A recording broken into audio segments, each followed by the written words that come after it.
Assalamualaikum warahmatullahi wabarakatuh. Kami dari kelompok 3 akan mempresentasikan hasil diskusi kami yang berjudul Konsep Riba dalam Perbankan Syariah.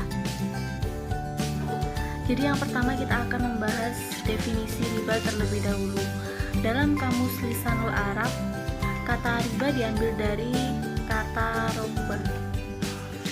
Jika seseorang berkata roba syai'u yarbu rabu wa roba, artinya sesuatu itu bertambah dan tumbuh.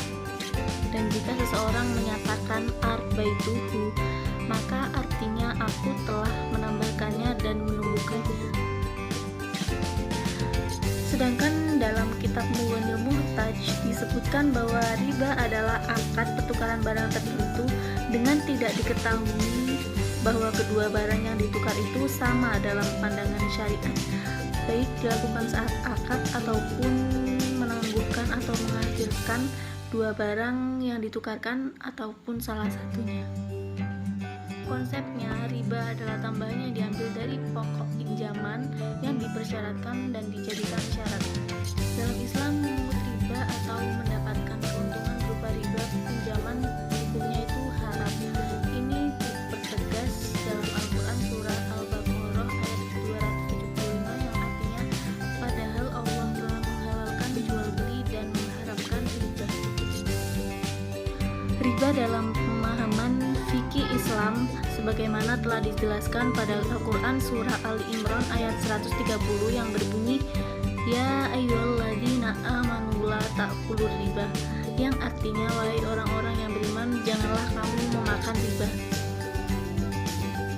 Selanjutnya, riba dalam pemahaman fikih Islam menurut At-Tabatabai, yaitu riba akan membawa masyarakat kepada kehancuran masyarakat, ekonomi lemah, dan mengalirnya harta mereka kepada orang-orang kaya. Lalu menurut Al-Mali, riba adalah akad yang terjadi atas pertukaran barang atau komoditas tertentu yang tidak diketahui perimbangan menurut syara ketika berakad atau mengakhiri penukaran kedua belah pihak atau salah satu dari keduanya. Lalu riba menurut Ibnu Al-Arabi Al-Maliki, riba yang dimaksud dalam Al-Quran adalah penambahan yang diambil tanpa adanya satu transaksi pengganti atau penyeimbang yang dibenarkan oleh syariah. Sedangkan menurut Imam Nawawi, salah satu bentuk riba yang dilarang dalam Al-Quran dan As-Sunnah adalah tambahan atas harta pokok karena ada unsur waktu. Selanjutnya kita akan membahas perspektif riba dalam agama lain. Yang pertama, menurut agama Hindu. Menurut Jain Vasista, membuat buku Hindu ternama pada masa itu dan membuat hukum khusus yang melarang kasta tinggi Brahmana dan Khatriyas menjadi rentenir dengan mensertakan bunga. Juga dalam kitab Khatriyas, bunga disebut sebagai tindakan yang salah. Berikutnya dalam agama Kristen, dalam kitab Mazmur ayat 15 yang berbunyi, barang siapa tidak meminjamkan uangnya dengan makan riba dan tidak menerima suap melawan orang yang tidak bersalah, maka siapapun yang berlaku demikian tidak akan goyah selama-lamanya. Dan menurut kitab Amsal ayat 28 yang berbunyi, barang siapa yang memperbanyak hartanya dengan pengadaan dengan cara tidak adil, maka ia menyakiti orang miskin. Lalu pada agama Yahudi, dalam kitab Imamat ayat 25 yang berbunyi, janganlah engkau mengambil bunga, uang, atau riba daripadanya, melainkan kamu harus takut akan Allahmu supaya saudaramu dapat hidup di antaramu. Lalu dalam kitab Ulangan ayat 23 yang berbunyi, janganlah engkau membuahkan kepada saudaramu baik uang maupun bahan makanan atau apapun yang dapat digunakan. Untuk pembahasan selanjutnya yaitu tentang bunga dan riba.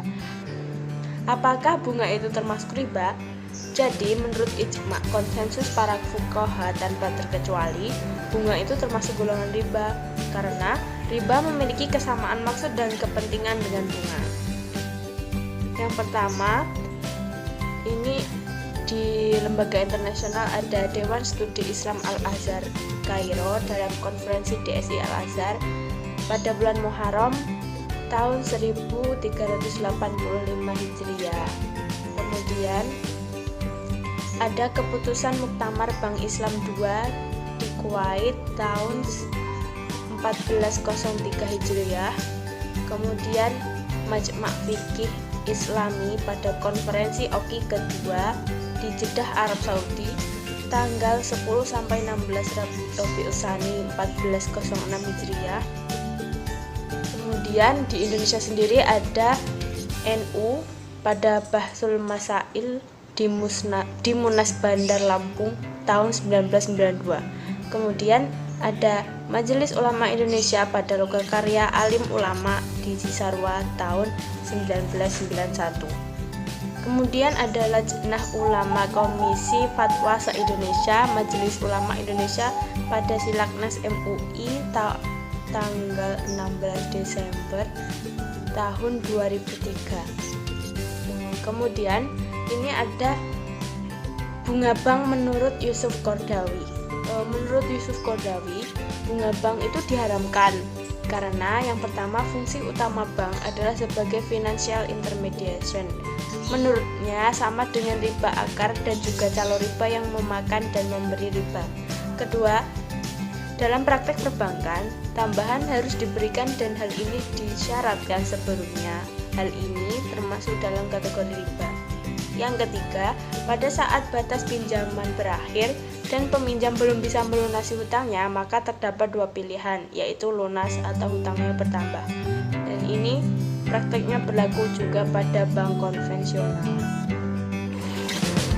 Ini saya sedikit menjelaskan tentang jenis-jenis riba. Secara garis besar, riba dibagi menjadi dua.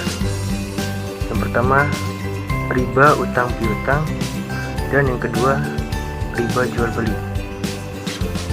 Dalam riba utang piutang terbagi menjadi dua, riba qard dan riba jahiliyah.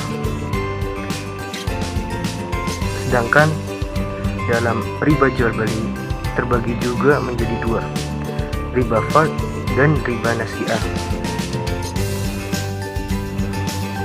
Apa yang dimaksud dengan riba qard?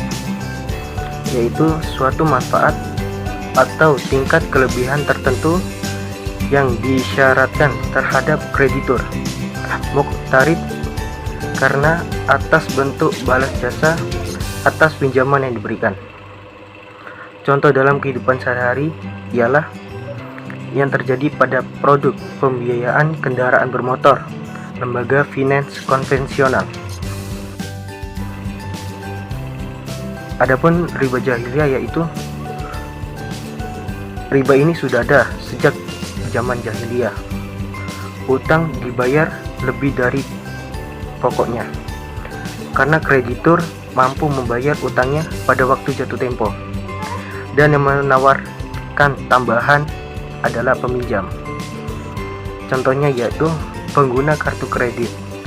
Saat pengguna kartu kredit tidak mampu membayar penuh saat jatuh tempo, maka pengguna diharuskan membayar bunga atas tunggakan kartu kreditnya tersebut. Dan riba fad yaitu pertukaran antar barang sejenis dengan kadar atau takaran yang berbeda, sedangkan barang yang dipertukarkan itu termasuk dalam jenis ribawi. Adapun contoh dari praktik riba fad, misalnya seorang menukar 10 gram emas dengan 11 gram emas. Contoh lainnya adalah saat hari raya, biasanya orang-orang menukarkan uangnya dengan pecahan yang lebih kecil, tetapi jumlah yang diterima lebih sedikit dari yang ditukarkan. Yang terakhir ini riba nasi'ah,